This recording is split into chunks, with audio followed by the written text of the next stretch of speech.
안녕하세요, 여러분. 저는 대학병원에서 30년간 근무하며 수많은 환자분들을 진료해온 김상구라고 합니다. 혹시 이런 경험 있으신가요? 평소 건강검진에서는 이상 없다고 했는데 어느 날 갑자기 어지럽거나 두통이 생기고 혈압을 측정해보니 예상보다 높게 나왔다던가요? 또는 주변에서 고혈압은 나이가 들면 당연한 거야라고 이야기하는 것을 듣고 그냥 넘어간 적은 없으신가요? 실제로 제가 진료실에서 만난 많은 시니어 환자분들은 이런 경험을 하고 계셨습니다. 68세 남성 환자분은 늘 활발하게 생활하시던 분이었는데 건강검진에서 혈압이 160, 95로 나와 처음에는 믿기 어렵다고 하셨습니다. 하지만 꾸준히 관리하면서 약간의 생활습관 변화만으로 혈압이 안정된 사례도 있었죠. 여러분도 혹시 공감되시나요? 오늘 영상 끝까지 보시면 고혈압을 정확히 이해하고 관리하는 방법을 알 수 있습니다. 구독과 좋아요 꼭 눌러주시고 여러분이 어디서 이 영상을 보고 계신지도 댓글로 남겨주세요. 주변 소중한 분들과 공유하시고 끝까지 함께 해주세요. 고혈압은 단순히 혈압만 높은 것이 아니라 우리 몸 곳곳에 영향을 줄 수 있는 중요한 질환인데요. 전통적으로 한국에서는 소금 섭취를 줄이고 산야초나 된장 같은 전통 발효식을 활용해 혈압을 조절하는 방법이 널리 쓰였습니다. 그런데 현대과학 연구에서도 이러한 접근이 입증되고 있습니다. 서울대학교 의과대학 연구팀은 식이섬유와 발효식품이 혈압 안정에 도움을 준다는 연구를 발표했고, 하버드 의과대학 연구에서도 생활습관 개선이 장기적으로 심뇌혈관 질환 위험을 낮춘다는 결과가 나왔습니다. 정말 놀랍지 않나요? 첫 번째 효능은 혈압 안정화입니다. 제가 진료했던 70대 여성 환자분은 매일 아침 산책과 잡곡밥 중심 식단을 유지한 결과 3개월 만에 혈압이 150, 90에서 130, 80으로 안정되었습니다. 미국 심장학회지 자료에 따르면 생활습관과 식이 조절만으로도 경증, 고혈압 환자의 25에서 30%가 약물 없이 혈압을 안정화시킬 수 있다고 보고했습니다. 두 번째 효능은 심장질환 위험 감소입니다. 실제로 65세 남성 환자분은 혈압 관리가 소홀했을 때 심근경색 초기 증상으로 응급실에 오셨는데 꾸준한 관리 후에는 심장 건강이 개선되었습니다. 미국 메이오 클리닉 연구에서도 고혈압 관리를 철저히 한 그룹에서 심근경색 발생률이 20% 낮아진 것으로 밝혀졌습니다. 세 번째 효능은 뇌혈관 보호입니다. 고혈압은 뇌졸중과 밀접한 관계가 있는데요. 제가 진료했던 72세 환자분은 고혈압을 방치하다 뇌경색 전조 증상이 나타났습니다. 이후 약물과 생활습관 교정으로 재발 없이 안정되었습니다. 일본 도쿄대학 연구팀에서도 혈압 관리가 뇌혈관 질환 예방에 중요하다고 보고했습니다. 네 번째 효능은 신장 건강 유지입니다. 고혈압이 지속되면 신장 기능 저하로 이어지는데요. 제가 진료했던 69세 환자분은 혈압 조절로 신장 수치가 개선되었습니다.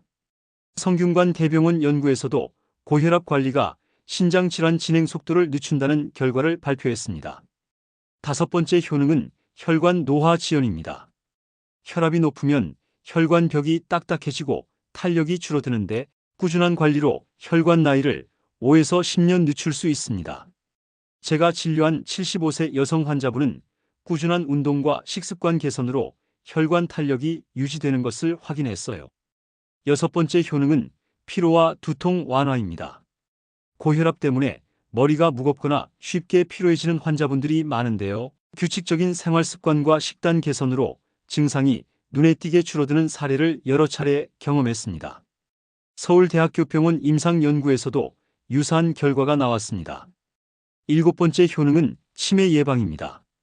연구에 따르면 고혈압을 조절하면 혈관성 치매 위험이 낮아집니다. 실제로 제가 진료했던 70대 환자분은 혈압 관리와 규칙적인 걷기 운동을 통해 인지, 기능 저하가 늦춰진 사례가 있었습니다. 이제 고혈압 관리에 도움이 되는 최고의 궁합 음식 5가지를 소개할게요.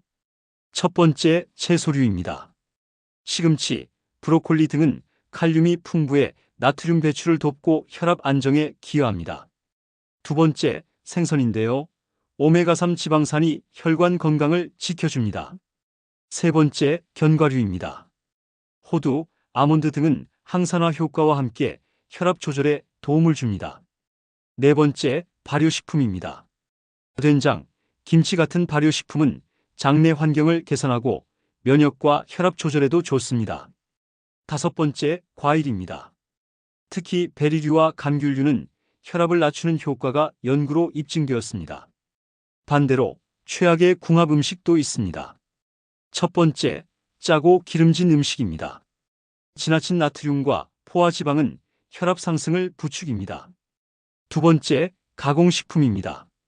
햄, 소시지, 라면 등은 혈압에 직접적인 부담을 줍니다. 세 번째, 단 음식입니다. 과도한 설탕 섭취는 혈관 건강과 혈당 조절에 악영향을 줍니다. 네 번째, 알코올입니다. 과음은 혈압을 급격히 올리고 간에도 부담을 줍니다. 다섯 번째, 커피 과다 섭취입니다. 카페인 과다 섭취는 일시적으로 혈압을 높일 수 있으니 조절이 필요합니다. 특별한 상황에 계신 분들은 특히 주의가 필요합니다. 흡연자는 혈관 건강이 취약하므로 반드시 금연과 혈압 관리를 함께 해야 합니다. 당뇨 환자는 혈압 조절과 혈당 관리가 동시에 중요합니다. 신장 질환자는 나트륨 섭취를 조절하고 의사와 상의 후 식단을 구성하는 것이 필수입니다. 마지막으로 보관과 주의사항입니다. 음식은 신선하게, 직사광선을 피해 서늘한 곳에 보관하고 알레르기 체질이라면 반드시 소량부터 시작해 몸 상태를 확인하세요. 과도한 섭취는 오히려 혈압에 부담이 될 수 있습니다. 오늘 이야기의 핵심은 한 가지입니다. 고혈압은 평생 관리가 필요한 질환이지만 올바른 생활 습관과 음식 선택, 꾸준한 운동과 검진으로 충분히 예방하고 안정시킬 수 있습니다. 구독과 좋아요, 알림 설정 꼭 부탁드리고 주변 소중한 분들과 공유하며 끝까지 함께 해주세요. 여러분의 건강, 제가 늘 응원하겠습니다.